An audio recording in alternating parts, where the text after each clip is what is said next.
Assalamualaikum warahmatullahi wabarakatuh. Alhamdulillah wa syukurillah wassalatu wassalamu ala rasulillah Sayyidina wa maulana Muhammad ibn Abdullah wa ala alihi wa sahbihi tabi'udah amma ba'd. Para siswa siswi Madrasah Aliyah Ahmad Sari yang saya banggakan, saya cintai, alhamdulillah pada hari ini kita bertemu dalam rangka bagian dari Matsama untuk menyampaikan materi keaswajaan, yaitu tentang wawasan Ahlussunnah wal Jamaah dalam konteks berbangsa dan bernegara di negara yang kita cintai ini. Para siswa sekalian, Islam itu spektrumnya sekarang menjadi sangat luas. Spektrum Islam itu menjadi berbagai aliran, berbagai warna-warni yang semuanya menunjuk pada kebenaran dan pengakuan terhadap eksistensi bahwa inilah Islam yang sebenarnya. Padahal antara tafsir keagamaan, tafsir agama dan agama itu jelas berbeda. Nas-nas agama yang berada dalam kitab suci Al-Quran dan Al-Hadis ini karena menyebar ke seluruh penjuru dunia, maka setiap bangsa, setiap negara, setiap komunitas itu mempunyai tafsir kebenaran yang berbeda-beda. Nah, kita berada di mana? Kita berusaha berada di yang menurut keyakinan kita benar. Madrasah Aliyah Al-Ma'arif Sari sebagai salah satu komunitas yang berdiri atau berada di jalur Islam Ahlussunnah wal Jamaah An-Nahdiyah, tentunya berusaha untuk berada di jalur Ahlussunnah wal Jamaah yang kita yakini kebenarannya, tanpa harus menyalahkan orang lain juga meyakini kebenaran yang lain. Nah, inilah konsep Ahlussunnah wal Jamaah yang benar. Ketika zaman masih berada dipegang oleh para sahabat, berada di zaman Rasulullah SAW, tentunya masih mudah itu bisa dilaksanakan. Adanya perbedaan sudah ada sejak zaman Kanjeng Nabi, tapi bisa diselesaikan secara langsung. Kenapa? Karena syari' itu Allah dan Rasulnya. Artinya yang menentukan syariat itu bagaimana? Ya Allah dan Rasulnya. Apa kata Allah dan Rasulnya? Bahkan itu sudah membawai serta menerima perbedaan yang ada dari para sahabat Nabi Sallallahu Alaihi Wasallam. Contoh, ya misalnya ketika ada anak muda yang dilaporkan kepada Kanjeng Nabi, karena setiap ngimami itu yang dibaca itu suratnya setelah Fatihah itu kulhu terus. Padahal itu tidak dilakukan oleh Kanjeng Nabi. Gampangnya itu bid'ah lah. Bid'ah zaman sahabat, walaupun bid'ah itu berarti sunnah nanti karena kalau ada penetapan. Nah, kalau dilaporkan, Nabi memanggil pemuda itu. Kenapa katanya kalau kau ngimami selalu pakai kulhu itu? Apa kata pemuda itu? Ini karena cintanya saya kepada kulhu, wahai Rasulullah. Rasul mengatakan, kulhu itulah yang memasukkan kamu ke dalam surga. Jadi perbedaan itu diterima, kemudian disampaikan kepada Rasulullah dan diselesaikan dengan cara yang sebaik-baiknya. Dulu ketika orang itu terlambat sholat, misalnya sudah dapat 2 rakaat atau 1 rakaat, sudah selesai rakaatnya, sudah berdiri menuju rakaat kedua atau selanjutnya, maka sahabat-sahabat itu ketika dia itu masbuk itu langsung nyusul, jadi ngebut menyelesaikan rakaat sampai pada rakaat yang dituju, sehingga nanti salamnya bareng-bareng dengan imamnya, bareng Kanjeng Nabi. Itu dulu begitu. Lah yang agak berbeda yaitu seorang yang mujahid besar di zaman Kanjeng Nabi, sahabat Mu'adz bin Jabal, yang kisahnya menjadikan dalil untuk kias. Saat itu Mu'adz bin Jabal itu ketika mengikuti salat Rasulullah SAW, beliau di belakang. Ketika sudah terlambat, maka nanti ya ikuti rakaat yang ada itu. Setelah selesai Rasulullah SAW, berapa rakaat kekurangannya diganti, ya diteruskan, ya sehingga beliau tidak salam bareng Kanjeng Nabi, tapi salam setelah 2-3 rakaat setelah Kanjeng Nabi. Nah itu dilaporkan di Nabi. Ternyata Nabi justru menerima. Ya umat inilah yang harus kalian ikuti, umat yang benar. Nah begitu. Padahal itu tidak diajarkan oleh Rasulullah secara langsung, tapi ditakrir. Nah ini mudah, zaman itu mudah. Tetapi zaman ketika semakin jauh dari Kanjeng Nabi, semakin jauh waktunya, semakin jauh tempatnya, tentunya berbenturan dengan budaya, berbenturan dengan berbagai macam hal, maka terjadi penafsiran yang berbeda-beda. Nah kita berada di dalam penafsiran yang berusaha untuk dekat pada Kanjeng Nabi, yaitu sebagai golongan Ahlus Sunnah wal Jamaah dalam segala kehidupan, segala sisi kehidupan. Nah, kalau kita melihat di Qanun Asasi Nahdlatul Ulama, bahwa yang dulu lebih dulu menggunakan kata-kata Ahlus Sunnah wal Jamaah itu ya, kalau di Indonesia ya, NU ini. Yang lain waktu itu masih alergi dengan aswaja itu. Apa itu aswaja? Padahal ini penting. Mengapa? Karena dari penegasan Rasulullah SAW, sataftariqu ummati ala salasin wasaba'ina firqah, ya, akan pecah atau telah pecah umatku menjadi 73 golongan yang semuanya kullu binar illa firqatun najiyah, kecuali satu yang selamat, yaitu golongan Ahlus Sunnah wal Jamaah. Nah beritanya, waman Ahlus Sunnah wal Jamaah, siapa itu Ahlus Sunnah wal Jamaah? Ma ana alaihi wa ashabi. Ahlus Sunnah wal Jamaah adalah yang melaksanakan apa yang aku lakukan dan para sahabatku. Nah sehingga kita tidak usah ragu ketika berada dalam Ahlus Sunnah wal Jamaah, maka kita pasti berada dalam firqah yang najiyah. Tapi itu pun kita jangan menyalahkan yang lain mesti neraka selama-lamanya, tidak. Yang namanya masuk neraka itu, kalau surga itu kan sudah abadi selama-lamanya. Tapi neraka itu ya masih bisa keluar darinya. Jadi surga itu tidak bisa lagi keluar, atau tidak, ya orang tidak akan ingin keluar dari surga kalau sudah masuk. Artinya selama-lamanya orang masuk surga. Tetapi untuk masuk neraka itu ada tahapnya, ada yang khalidina fiha, ada yang selama-lamanya, tapi ada yang temporal berdasarkan jumlah hukumannya begitu. Kalau Ahlus Sunnah Jamaah itu begitu. Artinya kalau orang itu berdosa, semakin banyak dosanya, maka semakin lama di neraka, tapi juga akan keluar dan akhirnya diampuni terus menuju surganya Allah Subhanahu wa taala dengan rahmat Allah atau dengan syafaat Rasulullah sallallahu alaihi wasallam. Nah, itu ya. Nah, karenanya maka kita yang berada di golongan Ahlus Sunnah wal Jamaah An-Nahdliyah ini tidak mudah menyalah-nyalahkan yang lain. Kita adalah kelompok yang moderat, tidak terlalu miring ke kanan, tidak terlalu miring ke kiri, bukan ekstrim, ya, bukan tatarruf, tapi kita adalah golongan yang tasamuh, orang yang toleran, orang yang tawazun, itu moderat, bisa menimbang kiri kanan, bisa harmoni, ada yang adil begitu. Nah, tawassut, karenanya golongan yang ini Ahlus Sunnah Jamaah itu adalah golongan yang moderat dalam beragama, moderat dalam bersikap bermasyarakat. Jadi sekarang kalau di Kementerian Agama itu ada, atau bahkan itu jadi prioritas nasional, moderasi beragama, itu kita akan adanya keprihatinan bahwa umat Islam ini khususnya di Indonesia yang selama ini hidup damai dengan beragam modelnya, dengan kebinekaannya, aliran yang bermacam-macam, itu berusaha untuk disatukan dalam satu kultur yang pokoknya Islam, dan ini merasa paling Islam dan akhirnya justru menyalahkan yang lain. Ini tidak terjadi hanya sekarang, justru bibitnya itu terjadi pada masa sahabat dengan lahirnya kaum Khawarij dari golongan Ali bin Abi Thalib gitu ya. Ada Khawarij, orang yang akhirnya memisahkan diri, yang keluar dari barisan Ali bin Abi Thalib, yang sifatnya sangat radikal, ekstrim. Sedangkan golongan Ali bin Abi Thalib juga dikafirkan, padahal golongan DWI masih dikafirkan.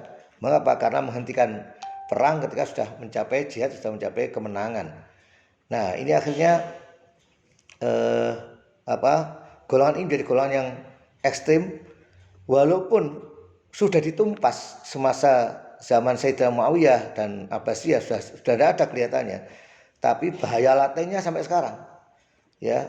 Jadi justru dari kelompok-kelompok mereka sekarang Sunni ini, itu yang akhirnya sampai sekarang akhirnya timbul golongan Khawarij, yang ketika masih halus, masih lembut itu, misalnya Hizbut Tahrir itu kan gayanya lembut, tidak berpolitik, praktis, terus kemudian melakukan dengan model pemikiran, para pemikiran.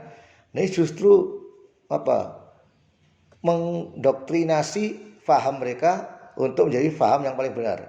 Akibatnya yang sudah punya pikiran dan nafsu untuk menguasai itu menjadi ekstrim sikapnya.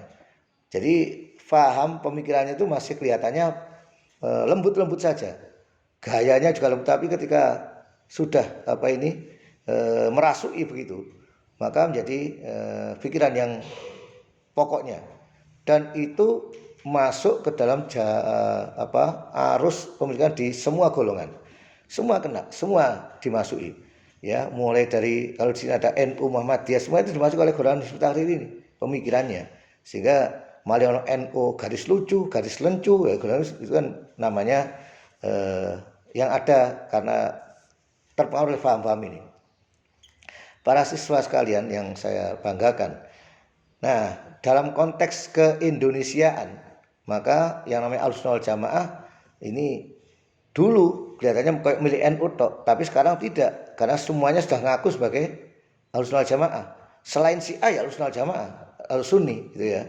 Di dunia ini ada aliran besar mainstream itu ya. Pertama Aswaja atau Sunni, yang kedua Syi'i. Nah, selain Syiah maka namanya sudah Sunni. Jadi yang liberal atau yang paling puritan, yang puritan seperti golongan Wahabi itu puritan, liberal ya sebagai golongan Islam liberal, itu semuanya berada dalam konteks Sunni, dan mereka itu di dalamnya Sunni ini sudah saling mengkafirkan satu sama lain. Nah, ini harus pinter anak-anakku sekalian, ini tepat sekali sekolah di Aliyah Al-Ma'arif Singosari. Mengapa? Karena di sini diajarkan bagaimana berislam menghadapi berbagai macam golongan, termasuk berislam dalam masuk wawasan bernegara dan berbangsa di Indonesia ini. Kita lahir ini secara alami, resmi, kita tidak bisa milih jadi agama apa, karena sudah ditentukan Allah Subhanahu wa taala. Termasuk jadi bangsa apa, gak bisa milih. Kok kalian bisa milih kira-kira kepindah wong Korea sing ketoknya ganteng-ganteng ngene tapi gak sunat ya. Ya, jadi cantik itu, koyo artis Korea. Tapi nyatanya di Indonesia yang kulitnya tidak putih, juga tidak hitam, tapi mangkak lah gitu ya. Nah, itu kan kita tidak usah milih, sudah jelas dari bangsa Indonesia. Kita tidak usah milih siapa bapak ibu kita. Itu adalah given, ya, anugerah dari Allah siapapun kita. Nah, karenanya kita harus kita alhamdulillah masuk ke Madrasah Aliyah Al-Ma'arif yang kita cintai ini. Insya Allah di sini kalian akan berada di jalan yang benar, Pokoknya tidak masuk angin oleh paham-paham yang tidak jelas. Nah, karenanya dalam konteks berbangsa dan negara ini, kita juga tidak ujuk-ujuk, itu sudah lama. Kanjeng Muhammad SAW contoh kita, bagaimana beliau mengatur dengan piagam Madinah, mengatur bersama-sama komunitas yang lain, Yahudi, Majusi, apa yang ada di Madinah, untuk jadi satu nation, satu bangsa. Konsep bangsa itu kalau dari konsepnya sudah lama, cuma dari bunyi jenengi bangsa nation itu kan baru masuk abad modern ini. Nah, di Indonesia kita mempersatukan antara berbagai macam komunitas budaya, entitas bahasa, suku bangsa, ras, ini jadi satu, ya, jadi satu bangsa Indonesia. Ras mana saja? Kalau ras itu yang bangsa-bangsa yang lain, misalnya orang Arab, orang Melayu, orang India, ya, ketika masuk Indonesia juga menjadi bangsa Indonesia. Dalam sejarahnya semua itu jadi bangsa Indonesia. Ya, ketika sudah Sumpah Pemuda, yang golongan Cina saja, yang Tionghoa itu yang tidak mau mengakui sebagai satu bangsa, mereka tetap sebagai bangsa Cina meskipun ya berada dalam komunitas Indonesia. Mereka tunduk pada negara Indonesia tapi tidak mau pada bangsanya, karena mereka sudah merasa lebih tinggi gitulah. Nah, bagaimana kita Ahlussunnah wal Jamaah untuk berada di Indonesia ini? Maka jelas urusan yang hubungannya dengan bangsa dan negara ini berbeda dengan urusan dengan beragama. Agama itu urusan vertikal dengan Allah Subhanahu wa taala, sedangkan berbangsa negara bermasyarakat itu horizontal dengan sesama manusia, lebih seperti itu. Nah, bagaimana kita mengawinkan yang vertikal dan horizontal ini menjadi harmoni yang bagus. Karena itu tidak boleh ada yang mencampur adukan dan menabrakkan antara konsep bernegara dengan konsep beragama. Kita bisa menjadi warga negara baik dengan cara menjalankan agama dengan baik. Dan kita dalam menjadi orang bernegara, menjalankan kewajiban sebagai warga negara, itu adalah bagian dari pengamalan terhadap ajaran agama, hubbul waton minal iman. Nah, konsep aswaja di Indonesia sebagaimana dituturkan dalam Qanun Asasi itu nyata-nyata ya tidak bertentangan dengan keberadaan kita di negara Indonesia. Itu sudah disusun mulai tahun 1612 sudah disusun. Syekhul Khadatul Syekh Abdul Hasyim Asy'ari. Tetapi kemudian dideklar ketika NU berdiri tahun 26. Nah, di sana dinyatakan bahwa konsep Ahlussunnah Jamaah dalam beragama yang pertama ya secara akidah mengikuti mazhab dari Imam Abu Hasan al-Asy'ari dan Imam Abu Mansur al-Maturidi. Kemudian dalam hal bermazhab secara fikih, beliau mengambil satu mazhab dari 4 mazhab yang besar, yaitu Imam Hanafi, Imam Maliki, Imam Syafi'i, dan Imam Hambali. Ternyata itu pun ya wabil khusus untuk umat Islam Indonesia yang lebih sesuai banyak adalah pada Imam Syafi'i. Tidak menutup kemungkinan kita itu, saya Hambali tapi saya ikut NU, tidak masalah. Ya itu sudah biasa saja. Dia tidak pakai kunut. Dia mungkin Fatihah tidak pakai basmalah karena ikut Imam Maliki. Tapi dia ikut NU, tidak masalah. Ya, jadi kita spektrumnya luas untuk masalah fikih ini. Lalu yang ketiga untuk tasawuf atau akhlak mengikuti salah satu dari Imam Ghazali atau Imam Junaid al-Baghdadi. Nah, inilah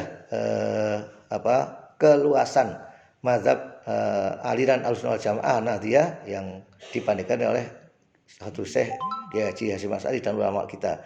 Jadi jangan takut ya.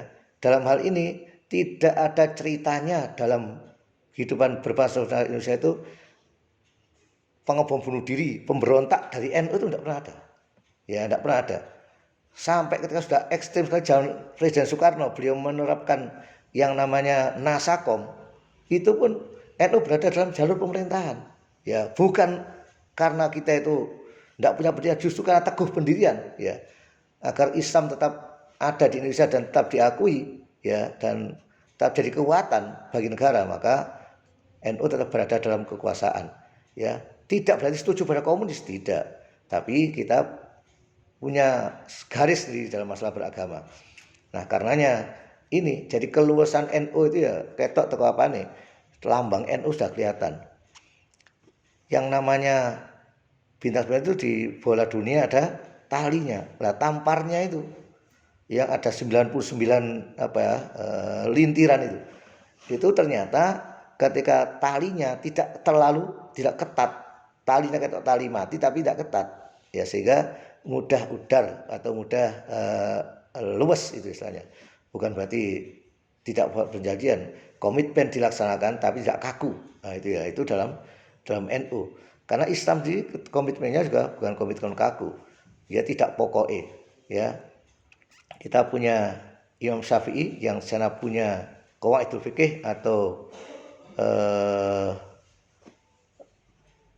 usul fikih, yang di sana juga jelas Qawaidul Fiqih dalam kita merumuskan atau istinbat hukum, mengambil hukum terhadap satu dalil, itu pertimbangannya banyak sekali.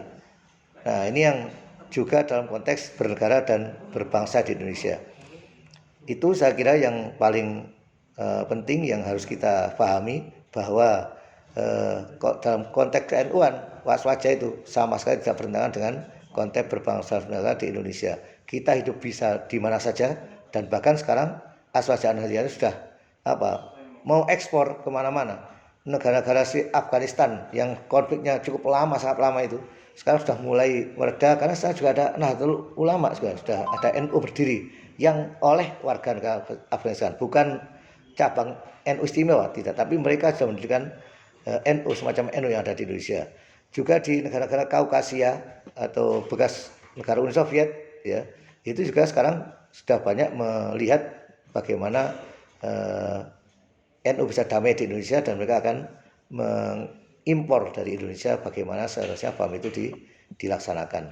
Saya kira itu Jadi banggalah sebagai orang Indonesia, bangga sebagai orang NU, dan mari kita lestarikan, kita pahami dengan benar NU ini dan keindonesiaan ini sehingga kita jadi orang-orang yang bangsa yang baik, warga negara yang baik, juga Islam yang baik. Semuanya sempurna dalam satu konteks as-saja ala nahdiyah fi baladina Indonesia. Saya kira itu yang saya sampaikan. Kalau punya maaf, saya akhiri. Wallahul muwaffiq ila aqwamit thoriq. Assalamualaikum warahmatullahi wabarakatuh.